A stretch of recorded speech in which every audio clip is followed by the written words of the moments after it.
Saya dah cakap isu UEC ni bukan isu sebenar. Isu ini hanya ditunggang oleh DAP. Isu ini hanya ditunggang oleh orang politik. Akhirnya Anwar kena ugut, dan Anwar tunduk, Anwar akur. Anwar tahu kalau dia laksana UEC dia mampus di kalangan orang Melayu. Tapi dia buat akhirnya, bila DAP cakap sampai nak keluar daripada kerajaan, akhirnya Anwar telah bagi DAP satu kuasa paling besar yang diidamkan oleh puak-puak Malaysia semenjak 13 Mei. Semenjak 13 Mei mereka mengidamkan untuk menguasai bandar-bandar ibu kota dan sebagainya. Saudara, akhirnya bukan sekadar KPKT mereka kuasai, mereka sudah dapat menteri wilayah dan timbalan menteri wilayah. Mereka bukan saja kuasai Kuala Lumpur, mereka kuasai Putrajaya, dan mereka kuasai sehingga ke Labuan. Mereka boleh lantik orang, lantik ikut suka. Semua tender, semua nak perancangan bandar perlu melalui pejabat DAP.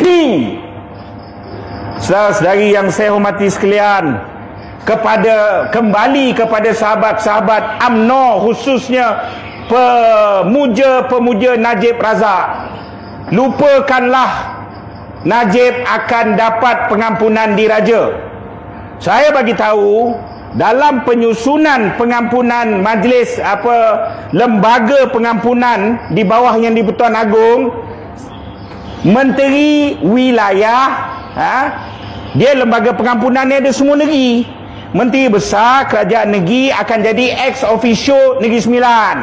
Kerajaan Selangor ada kes di Selangor nak pengampunan Sultan Selangor, maka dia perlu Kerajaan Selangor yang siapkan dokumen, letak atas meja, Sultan bacakan.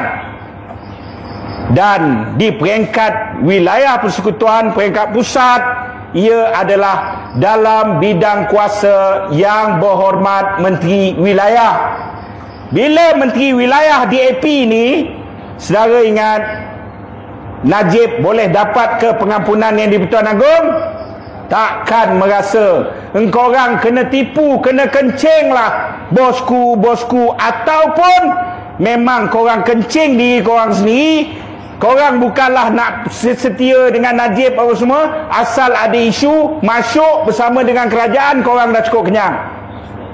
Hari ini semua kena tipu dengan apa